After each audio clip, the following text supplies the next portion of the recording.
Si veo mucho apoyo, es decir, 10 likes, haré un vídeo con las mejores decisiones de la empresa, así que revienten el botón de likes.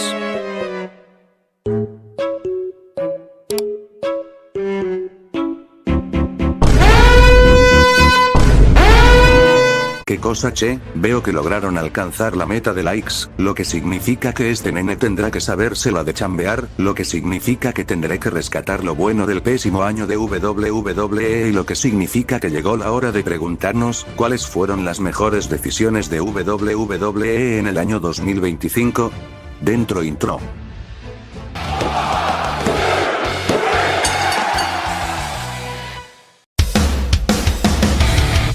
Mira qué manera perfecta de comenzar el vídeo con sangre sudamericana, desde San Fernando, Chile.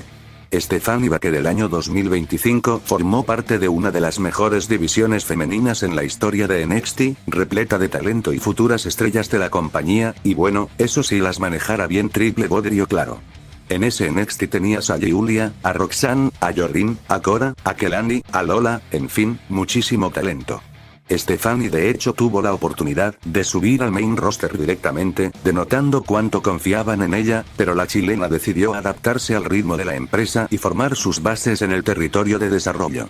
Durante su estancia en las tierras de NXT, la barrera del idioma no impidió el impulso de Stephanie, que en un parpadeo había conseguido el campeonato norteamericano femenino y de un momento a otro se había convertido en la campeona femenina de NXT, siendo técnicamente considerada como la primera doble campeona individual de la marca, ganando precisamente el apodo de la primera. Su reinado como monarca de NXT no tuvo una gran duración, ya que Triple Z hizo el llamado al main roster, por lo que Stephanie sorpresivamente perdió el título ante Jacy Jayne, para comenzar su travesía por el roster principal. El impacto que tuvo al llegar fue inmediato, clasificándose a la lucha de escaleras en Money in the Bank en tan solo su primer combate como luchadora del roster principal, teniendo la responsabilidad en sus hombros de manejar 2 combates en una misma noche, estando presente tanto en Worlds Collide como en la lucha de escaleras. El público, a pesar del corto periodo de tiempo que la chilena había transcurrido en la marca roja, se volvían completamente locos por la sudamericana siempre que aplicaba el Devil Kiss, por lo que Baker no tardó mucho tiempo más en catapultarse para conseguir el campeonato mundial femenino, derrotando limpiamente en WrestlePalooza a una consolidada Io Sky, siendo considerado como uno de los puntos más altos de aquella fatídica noche, y consiguiendo su primer título mundial antes de siquiera tener 10 luchas en el roster principal. La chilena no paraba de romper récords, y en Crown Jewel, luego de derrotar limpiamente a Tiffany Stratton, que venía con una amplia racha de victorias invicta en aquel año, consiguió un récord más, ganando 4 títulos diferentes en un único año. Con todo este análisis, podemos certificar que la empresa confía plenamente en Stephanie, dándole victorias importantes ante rivales de renombre, laureándola relativamente rápido, cosa que ha sido motivo de molestia en algunos fanáticos, pero preferible 1000 veces eso a que le den más títulos a Maxine Dupri, que si bien aún puede mejorar en el inglés, cosa a la que ella nunca ha estado negada y sigue dando su mayor esfuerzo en las promos, su ascenso ha dado una gran bocanada de aire fresco a la división femenina y ha sido una de las mejores decisiones de este año. Seth Rollins aparece una vez más en este tipo de vídeo, pero esta vez, no está acompañado de su facción, sino que un acontecimiento en específico que fue de los ángulos mejor aplicados del año 2025. En la 40ª edición de Saturday Night's Main Event, durante una lucha que se podría decir rutinaria, ya que ni Seth ni LA Knight estaban arriesgando algo verdaderamente importante, se levantaron todas las alarmas luego de que aparentemente Seth Rollins sufriera una lesión, con la cual LA Knight se llevó la victoria aquella noche. El suceso de la lesión de Seth Rollins había provocado muchísima incertidumbre en la comunidad de lucha libre, ya que estaban divididos entre pensar qué pasaría con el maletín de Money in the Bank, si es que realmente Seth Rollins había sufrido una lesión o cómo este hecho había cambiado los planes a futuro del buqueo de la empresa. No obstante, conforme pasaron las semanas, la veracidad de la lesión se ponía mucho más en duda, ampliando los rumores sobre su regreso, que aún no se confirmaba con certeza. Llegando la primera noche de SummerSlam, donde en el evento principal su acérrimo enemigo, CM Punk, tenía nuevamente la oportunidad de luchar por un título mundial ante el general del ring, teniendo gran parte del público y casas de apuestas expectativas sobre el regreso del visionario. El desenlace del combate quizá no era el esperado ya que el disciplinado logró llevarse la victoria limpiamente, pero su celebración era interrumpida por la tonada de su más grande pesadilla ya que Seth Rollins efectivamente hizo su regreso y parecía que simplemente estaba presente para recordarle que seguía siendo una amenaza latente. No obstante, descubrimos que su lesión había sido simplemente un engaño y tras dejar atrás sus muletas Seth se encaminó al ring y mediante el canjeo junto al pisotón se consolidó como el nuevo campeón mundial pesado, en un ángulo que estuvo muy bien construido y ejecutado, siendo de los momentos más destacados del año. Para nadie es sorpresa que la marca azul tuvo un año muy irregular, donde el producto era inconsistente y se empezaba a sentir demasiado rutinario. Aún así, en todo el desastre que era el show, siempre encontrabas un momento a rescatar, y más que un momento, específicamente un combate en parejas.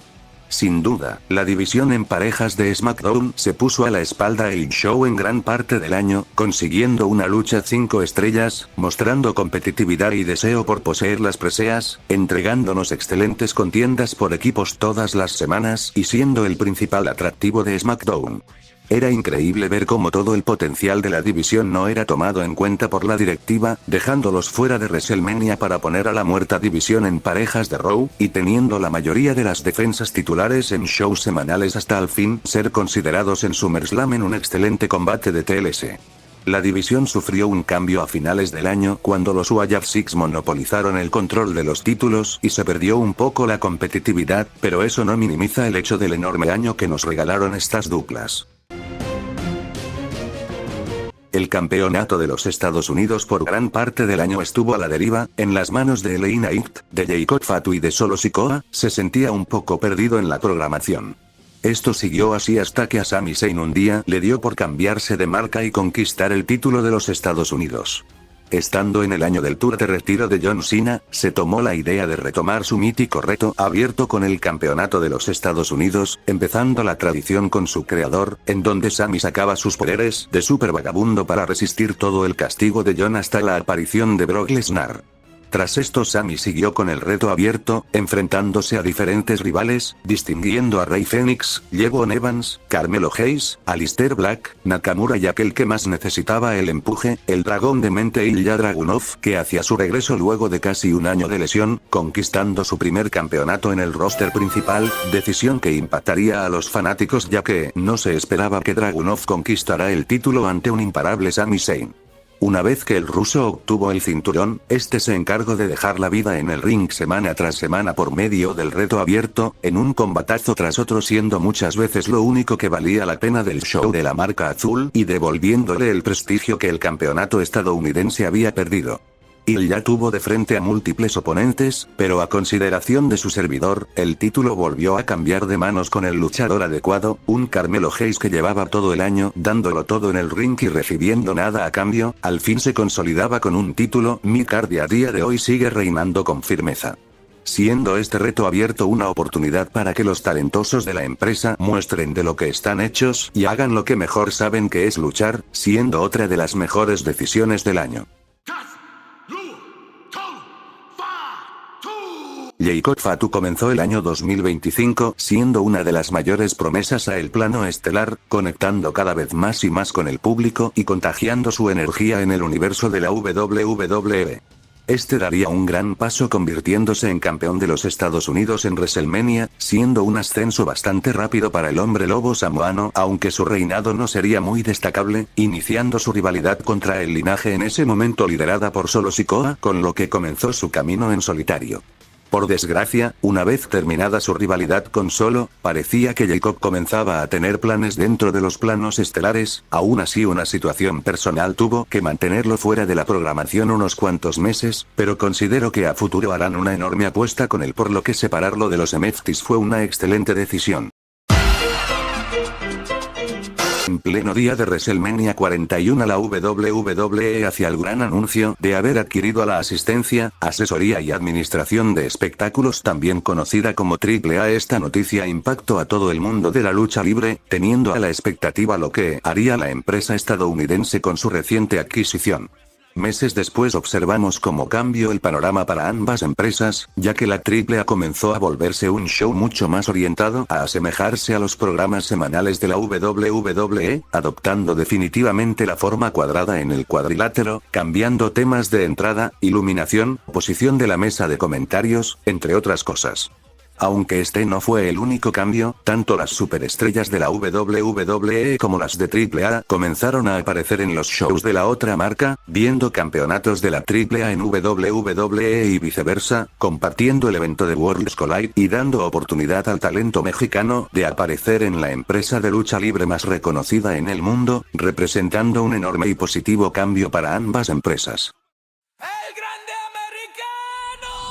Y como no hablar del protagonista del punto pasado, por ahora hablaré seriamente del personaje, aunque me tienta mucho bromear. El personaje de El Grande Americano comenzó siendo sumamente polémico únicamente en los Estados Unidos, ya que creían que era una imagen racista, mientras que en Latinoamérica vieron un personaje que los representaba e inmediatamente se ganó el amor del público latino, y cómo no hacerlo si era un luchadorazo como Chad Gable, que en un principio, el personaje de Chad estaba orientado a ser una identidad secreta del mismo, viendo cómo ambos personajes eran capaces de coexistir en el mismo show, pensando que estaba originalmente estipulado en que tuviera una rivalidad con Penta que terminara con la revelación del personaje bajo la máscara. Lamentablemente, Chad sufrió una lesión a mediados del año y parecía que el personaje y la rivalidad quedarían en la nada misma luego de la lesión. Sin embargo, la WWE decidió que la máscara podía cambiar de portador, tomando las riendas del personaje, un luchador que llevaba mucho tiempo sin ser aprovechado, y que adoptar el personaje del Grande le cambiaría la vida. Ya que Ludwig Kaiser se comprometió completamente a ser una representación latina, aprendiendo a hablar en español, usar expresiones mexicanas y ser hoy por hoy una de las caras más importantes de la AAA. El éxito que tuvo el personaje de El Grande Americano es algo que a mi parecer ni la propia WWE esperaba, y podemos verlo en lo que ha conseguido. Tuvo una lucha en WrestleMania, participó en el combate por el Money in the Bank y está constantemente presente en los shows y eventos de la AAA, logrando que un personaje con una historia completamente inventada sea tomado en cuenta, entre comillas, como una de las más grandes leyendas de la lucha libre mexicana gracias a la conexión que ha tenido con el público latinoamericano. Siendo para mí uno de los más grandes aciertos de la empresa en el año 2025. Pero esas fueron las que yo considero las mejores decisiones de la empresa en el año 2025, y llegó la hora de que me pongas las que tú consideras las mejores decisiones aquí abajo en la caja de comentarios. Recuerda que si el vídeo te gustó puedes dejarme tu pulgar arriba, compartir el vídeo con todos los fanáticos de la lucha libre y suscribirte. Esperemos llegar a 10 likes como el vídeo pasado para traer más vídeos del estilo. En fin, yo soy Warped y nos estaremos viendo en el próximo vídeo. Chao.